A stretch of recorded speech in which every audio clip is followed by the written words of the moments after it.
fights. Yes, that's Taxi what I Driver wanted. wasn't a fight. We did it, and then there were some consequences to be paid at this point in time. Then we went ahead and did King of Comedy, and we were attacked for that. And the film was considered the flop of the year of the new show Entertainment Tonight. All right.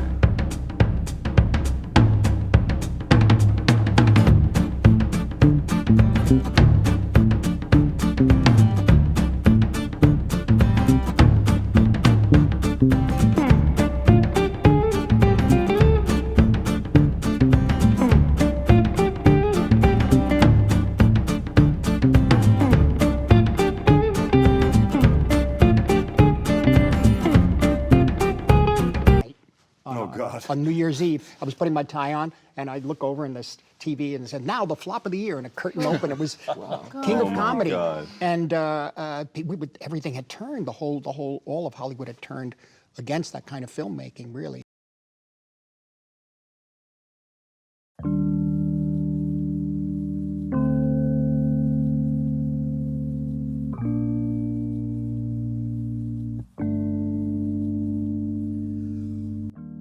The King of Comedy is a tale of one's ambitions and destiny to be what they thought they would become. A message hidden behind the film's dark humour, the life of Rupert Pupkin is one that I can relate to, and this is probably the same to many of you as well. However, Rupert Pupkin isn't someone that we should look up to. He is a man that is dangerously obsessed with talk show host Jerry Langford, to the point where he kidnaps him for a chance at the big time. But it is that journey Rupert takes to the top which makes him kind of admirable. I do not condone in the actions Rupert takes, but his dedication and dreams of becoming someone greater is something that many of us can understand. Rupert is delusional and obsessive. He has a goal and wants to get to the finish line as soon as possible. But the story of Rupert is as important now than back then. We live in a world where to be seen is easier than ever, but to be heard can still be a problem. We live in a world where anyone can turn on a camera and become famous overnight. The King of Comedy might have been a failure when it came out, but 40 years on, it has become more relevant than ever.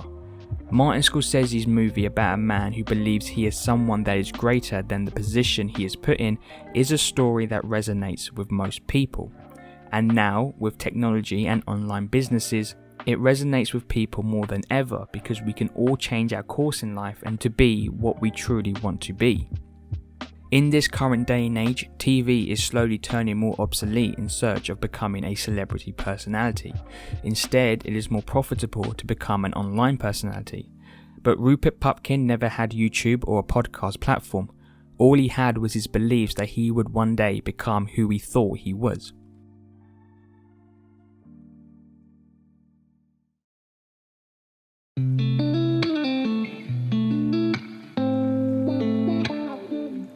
But the goal of becoming the King of Comedy could not be achieved by a sane man. Rupert Pupkin was delusional, and this fed his idea that he was important to a point he committed kidnapping. Rupert would daydream of circumstances between himself and Jerry Langford, from Jerry begging Rupert to take over his show for 6 weeks, to Jerry inviting Rupert over to his house. It was strange to see those scenes because I've also daydreamed and acted out scenarios that would never happen. From answering questions no one asked about a movie I haven't even made, to pretending I'm being interviewed about my own YouTube channel. So I'll watch Rupert doing the same and all I can do is laugh because I see myself in this crazy man's life. We all have dreams to become something more than what we are. I certainly have those aspirations, so I understand where Rupert is in his life. He seriously wants to change his world, and because he constantly thinks about that, he makes up these dream scenarios and plays them out. So when it does happen, he's prepared for that moment. To make YouTube my full-time job is a goal that is very far from me at the moment, but I still daydream about what my day would be if I made YouTube videos as a full-time job. I would do a Rupert and pretend I'm being interviewed by someone who is asking me about how I made it as a full-time YouTuber. It is that relationship and obsession you have with your goal that it can consume you. And to see that acted out in front of my own eyes was strange. That intimacy you have with your own personal goal is something that you keep close to your chest because In a way, you don't want people knowing your future. So, behind closed doors, you do anything possible to make that future you want it to be. This means you play out scenes that could potentially push you towards that goal, or you take that opportunity to give someone else your material to be judged.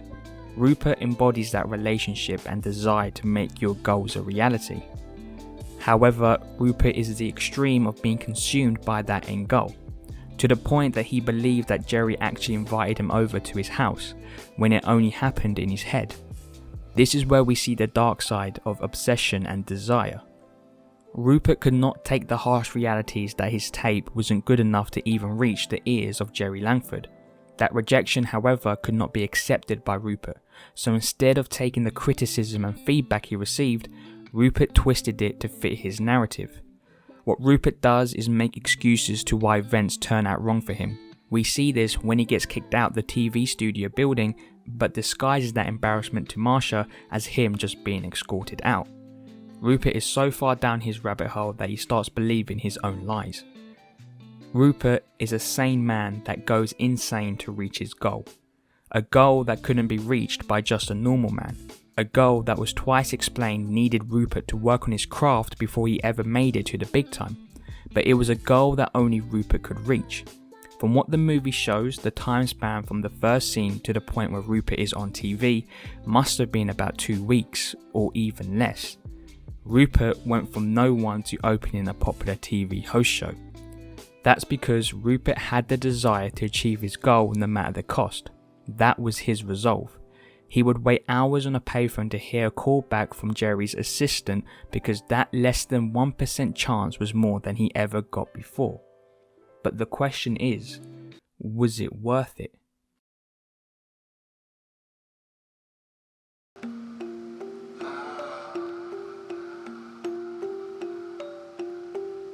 Rupert spent time in prison for kidnapping Jerry.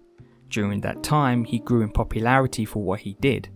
He wrote a best-selling book, and by the end of the movie, he hosts his own TV show. To Rupert, it was 100% worth it. He crammed a lifetime's graft to get to the top in only 2 years. That was his only option. To him, being in his mid-30s meant he didn't have time to work from the bottom. For Rupert, time was against him. That stress of time running out could be a contributing factor to his delusion of thinking him and Jerry are friends. To be put under that much pressure, especially from oneself, is damaging. Rupert just wants to escape the life he lives. He works a dead-end job and he lives with his mother. And the only escape route he has is to be the king of comedy. That is no easy task. So to Rupert, of course it was worth it. The way he achieved that success was a risk. There wasn't a guarantee that he would become successful after, and Rupert knew the consequences of kidnapping Jerry. But that one moment he had on TV was a special one for him, because, let's be honest, even Rupert would have thought that it was impossible to be on primetime TV show. Just like with us today, we create videos and put them out on YouTube, Instagram and TikTok to become celebrities and have the opportunity to be influential. But 99% of us won't become what we set out to be. Of course, we have a greater opportunity than Rupert, but because I put videos out on YouTube does not mean I will have 1 million people watch them.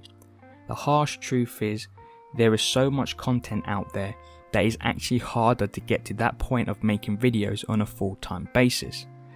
But that's what makes Rupert admirable. Rupert, in our day and age, wouldn't settle on just making videos and biding his time.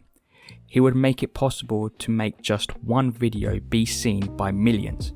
And that I can respect.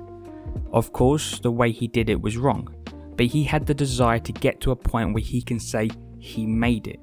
Yeah, it might have just been for 15 minutes, but he made it. This movie has made me rethink my thoughts on the phrase 15 minutes of fame. You hear that and think the people who get that 15 minutes must have been desperate, because normally to get those minutes you have to do something really dumb. But now, after watching the movie, I get why someone would do it. You know why? Better to be king for a night than schmuck for a lifetime.